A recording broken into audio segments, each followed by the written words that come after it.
আমার আব্বা আমাকে ছোট্টবেলা দ্বীন শিখাবেন। তলাবুল ইলমি ফারিজাতুন আলা কুল্লি মুসলিম।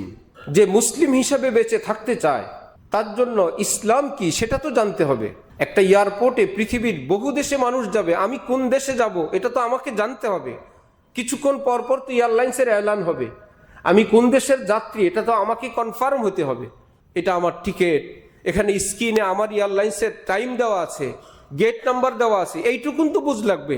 যদি না হয় যিনি জানেন তার সঙ্গে যাইতে হবে, না নিজে পড়তে পারি না যে জানে তার সহযোগিতা নিব, এই লোক তো পড়েই থাকবে।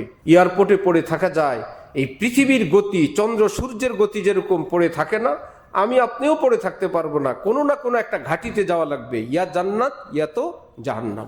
আমার দ্বীন আমাকে শিখাবেন আল্লাহ কি, রসুল কি, আম্বিয়া কেরাম কি, ফেরেশতা কি, পরকাল কি, কবর কি জিনিস, হাসর কি জিনিস, পিতামাতার অধিকার কি,